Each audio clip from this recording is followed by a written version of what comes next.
maqalatul asir. Ya. Wal maqalatul asir. Maqalah yang ke-10. Maqalah yang ke-10. An ba'dis suhad, dari sebagian ulama-ulama juhud.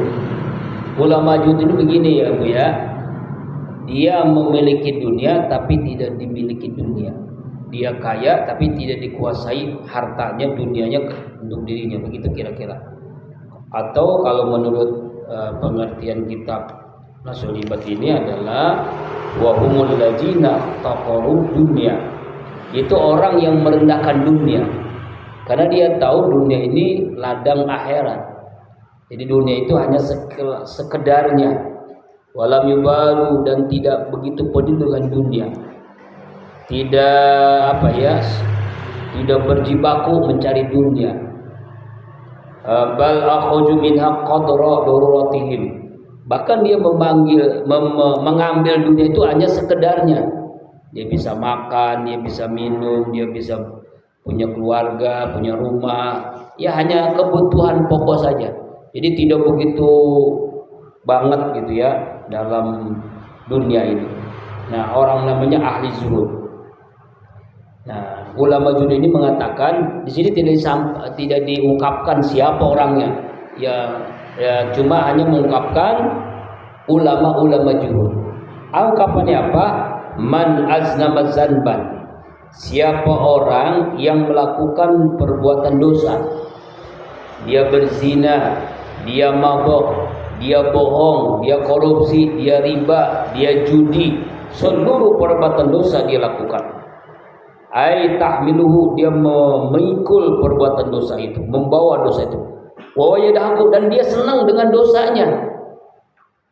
Senang ketika dia maksiatnya, ketika dia melakukan zinahnya, ya, korupsinya, maboknya, ya, zolimnya, semua perbuatan dosa yang lakukan dalam keadaan tertawa, senang. Ay wal hal annu yafrahu bi tahmalihi. Jadi dia senang dalam keadaan melakukan dosa. Senang banget gitu. Nauzubillah. Ada enggak orang gitu? Senang itu dengan maksiat, senang dengan maksiat. Ya Allah, ya Allah, senang gitu ya. Dia membabat hutan-hutan, senang gitu. Orang-orang rakyat sampai mati ratusan orang, ya sampai sekarang korbannya udah 800 orang lebih kan. Ya dari Aceh, Sumatera Utara, Sumatera Barat, orang yang kehilangan rumahnya, keluarganya, ya motor, mobilnya, hartanya. Allah Akbar. Jadi ini kan banjir bandang. Banjir itu kan air. Kalau keluarnya air itu alam, Allah yang. Tapi kalau yang keluarnya kayu-kayu besar itu bukan alam. Joharul fasadu fil bari wal bahri bima kasabat aydin nas. Ya kan itu telah nampak kerusakan di lautan dan di daratan karena ulah tangan kalian sendiri. Kalau dalam surah Yasin Allah berfirman, qalu ta'irukum ma'akum a'in zukirtum bal antum qaumun musrifun. Surah Yasin ayat berapa itu Pak? Bu, apa nih? Surah Yasin ayat berapa? Yasin aja dah. Lupa Ustaz. Ayat 19. Ya, kemalangan-kemalangan yang terjadi, bencana-bencana yang terjadi, musibah-musibah terjadi karena ulah kalian sendiri, karena keterlaluan kemaksiatan kalian. Karena sudah keterlaluan kemaksiatannya, maka Allah turunkan bala seperti luar biasa itu, masya Allah. Auzubillahi min dzalik.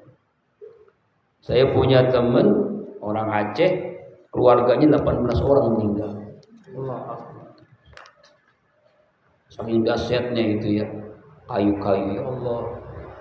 Nah, orang yang melakukan dosa, dia senang dengan dosanya, fa innallaha yudkhiluhul nar wa wayab.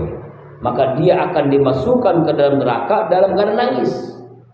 Menangis sampai nangis darah, nangis nanah, bukan nangisnya air, keluar air mata, sudah saking Saking luar biasanya. Ketika dia melakukan dosa dalam keadaan tertawa dan senang, dia nanti dimasukkan dalam neraka dalam keadaan menangis. Li'anna haqqahu ayyandama yastaghfirullah ta'ala lizalik. Karena haknya untuk melakukan dosa tadi, ya menyesal dan minta ampun kepada Allah. Udah terlambat. Kalau menyesal dosa itu ketika di dunia, kalau menyesalnya di akhirat, menyesalnya istighfarnya di akhirat udah nggak ada, udah ada kesempatan lagi. Menyesalnya di dunia, ya, orang menyesal itu buktinya apa? Ketika dia maksiat dia nangis, ini tertawa senangnya luar biasa. Nauzubillahi min dzalik. Kira-kira ada nggak orang begitu? Oh banyak ya. Iya. Lagi zina senang, lagi mabuk senang, lagi judi senang, lagi riba senang, lagi korupsi, lagi zalim, lagi apa lagi? Oh maksiat lah, semua maksiat, baik dosa kecil atau dosa besar, ya. Dalam keadaan senang tertawa-tawa dia dengan maksiatnya, maka dia akan masuk neraka dalam keadaan menangis. Kebalikannya, waman ata'a wa yabki, siapa orang yang taat dalam keadaan menangis, hayaan min Allah Ta'ala. Kenapa dia bisa menangis? Taatnya, lagi baca Quran dia nangis, lagi zikir dia nangis, lagi sholat dia nangis, karena dia malu kepada Allah.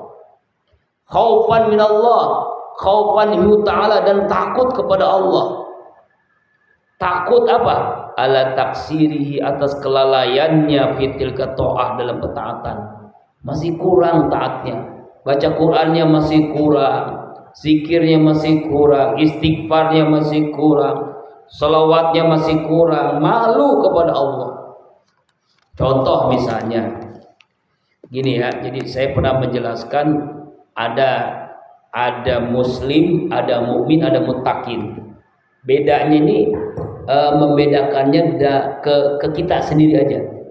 Kalau muslim, seluruh perintah Allah itu baru sekedar menggugurkan kewajiban. Sholat sekedarnya, puasa sekedarnya, ya, zakat, sedekah, haji sekedarnya. Namanya muslim itu. Yang kalau sudah meningkat, mukmin namanya. Apa itu? Seluruh perintah Allah sudah jadi kebutuhannya. Beda kan ya? Kalau kewajiban sekedarnya, kalau dia butuh, dia sudah tahu hikmah manfaat dari ibadah. Dengan sholat menjadi orang yang sabar, disiplin. Dengan puasa menjadi orang yang sabar. Dengan zakat menjadi orang yang suci hatinya dan hartanya suci. Dengan haji menjadi pribadi yang mabrur, memberikan kebaikan-kebaikan. Nah, orang yang melakukan ibadah sudah menikmati dan sudah jadi kebutuhan, sudah jadi kebutuhan dalam hidupnya. Dia butuh sama dengan dia butuh makan karena dia tahu manfaat makan. Dia butuh minum karena tahu manfaat minum, maka dia sudah meningkat jadi mukmin namanya. Yang paling tertinggi muttaqin. Siapa dia? Menjadikan ibadah sudah jadi kenikmatan. Nah kalau sudah nikmat, mengalahkan sakitnya rohani, jasmani, karena nikmatnya rohani. Contohnya Rasulullah SAW. Sholat malamnya lama berdiri, ruku sujudnya. Bahkan dalam sebuah riwayat, ya, ketika Aisyah bertanya, abang ini kan udah dijamin masuk surga, dosanya udah diampuni, kok gitu-gitu amat sih ibadahnya? Sampai riwayat ada yang mengatakan Rasulullah kakinya bengkak lantaran lama berdiri ruku sujud dalam sholat malam. Sini juga ada yang suka kakinya bengkak. Iya, asam urat, jatuh dari motor. Tapi kalau saya mau husnuzon, berarti dia semalam tahajudnya lama. Amin ya Rabbal Alamin. Itulah, kalau sudah menikmati ibadah itu beda. Ya, ibadah sebuah kenikmatan. Nah, kalau ibadah sebuah kewajiban, muslim. Ibadah sudah kebutuhan, mukmin. Ibadah sudah kenikmatan, muttaqi. Jadi bedanya bisa kan ya? Nah, orang yang sedang menikmati ibadah dan ketaatan, dia menangis. Nangisnya kenapa? Karena malu kepada Allah. Dan dia khawatir, takut ibadahnya nggak diterima. Takut ibadahnya ditolak sama Allah. Ya, kelalaiannya dalam menjalankan taatnya masih kurang sempurna. Sholatnya kurang khusyuk, puasanya sekedar menunggurkan, meninggalkan nggak makan nggak minum saja. Zakatnya masih belum ikhlas, hajinya masih banyak, manasiknya yang salah misalnya, hatinya belum ikhlas. Nah ini karena takut, karena khawatir dalam ketaatannya, apa yang terjadi? Fa innallaha ta'ala yudkhilul jannah wa yadhaku ayyafrahu ghayatal farah. Maka sesungguhnya Allah akan memasukkan dia ke dalam surga dalam keadaan tertawa, dalam keadaan senang. Dan puncaknya senang itu adalah ketika seorang masuk surga. Ya ayyatuhan nafsul mutmainnah irji ila rabbi radiyatan mardiyah fadhuli fi ibadi wadhuli jannati. Masuk ke dalam surgaku, dalam surga dalam keadaan farah, dalam keadaan senang. Coba, pernah Bapak Ibu lihat di YouTube orang-orang yang syahid, meninggal dalam keadaan syahid di Palestina misalnya, wajahnya indah. Itu ada wartawan Indonesia yang langsung melihat, mencium bau yang sangat wangi harum, padahal nggak pakai minyak wangi. Mau dimandi, mau disolatkan, itu sudah wangi luar biasa, semerbak. Itu yang meninggal itu seluruh rumah sakit itu wangi semerbak harum. Rumah sakit di Gaza itu, Allah Akbar. Jadi mayat-mayat Mayat-mayat yang wafat dalam keadaan syuhada itu masuk wangi harum. Beda dengan mayat-mayat Israel, busuk baunya. Allah Akbar, na'udzubillahi min dzalik. Kenapa? Itu menandakan dia dalam keadaan senang, wajahnya pun ceria. Jadi kalau kita ingin diantara nih Bapak Ibu, jangan lihat, diantara orang meninggal husnul khotimah itu terlihat wajahnya lebih muda dari aslinya. Ini bukan cerita bohong ya, asli. Almarhum Kiai Haji Muhammad Arifin Ilham lagi sakit kan, rambutnya sudah putih, jenggotnya putih. Ketika wafatnya, wajahnya tuh seperti anak muda. Wah, gimana sih? Mudah banget gitu. Kemudian yang ini jadi putih hitam semua. Di jenggotnya putih jadi hitam semua. Masya Allah. Itu diantara tanda-tanda husnul khotimah, meninggalnya dalam ketika nuzul Quran. Makanya nanti insya Allah ya kita akan haul akbar ya, Azikri ngadain haul akbar di Masjid Istiqlal 17 Ramadan ya, sesuai dengan wafatnya beliau di Masjid Istiqlal besar-besaran. Sekarang zikir akbar haul akbar almarhum Kiai Haji Muhammad Arifin yang ke-7. Jadi yang ke-7, kenapa yang ke-7 besar-besaran? Sesuai dengan amalan beliau, 7 surah, 7 sunnah Nabi, 7 surah amaliyah ya almarhum. Nah, jadi saya juga mengundang nih, cuma lawas ya, di Kolbun Salim Ahad besok. Nah, jangan gak hadir lagi nih ya, kemarin gak hadir, masa minggu besok gak hadir?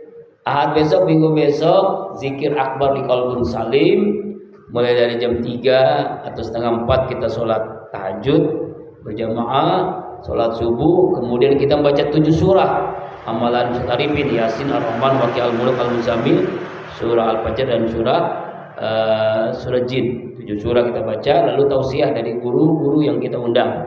Ada 2 ulama, pertama Ustaz Arifin Az-Zikra, itu guru tetap, kemudian dari Az-Zikra Kiai Haji Muhammad Rifai MPD ya, semoga bisa hadir ya. Insyaallah nanti zikir, karena subuhnya sekarang agak masih jam 4, insyaallah saya setengah 8 sudah selesai. Insyaallah setengah 8 sudah selesai insyaallah. Ya, mudah-mudahan bisa hadir semua ya. Masa setiap malam Selasa saya hadir, Bapak Ibu nggak pernah hadir? Itu sebulan sekali. Kalau ini kan seminggu sekali kan saya, malah sebulan sekali nggak hadir. Ya, jam 8 paling lama udah pulang, udah sampai di rumah. Ya, udah bisa main pesilat, udah bisa kemana-mana, udah bisa ya kan? Orang yang bawa pakai motor bisa. Dekat ya, di dekat. Pokoknya di Jalan Haji Suami Duren Mekar. Ya Parung Kulon ya. Ya paling wadah semua ya. Bisa naik angkot Bu, naik angkot. Ya 24 jam. Atau kalau enggak jam 3 susah ya subuh lah. Jam 6 kita masih tunggu, jam 7 kita tunggu, setengah 8 boleh hadir, udah selesai ya. Ya, habis subuh di sana. Ya kalau bisa subuh di sana. Atau setelah subuh nggak apa-apa ya. Ini masih baca 7 surah itu kan masih lama 7 surah itu. Pas tausiahnya itu mulai jam 6 ya, jam 6 atau setengah 6 tausiah. Ya jadi ya, insya Allah panjang umur. Minggu besok tanggal 14 Desember ya. Pokoknya gampang, tadi aja minggu kedua, ahad kedua. Ya, kembali lagi ke ungkapan ulama Majud tadi apa tadi?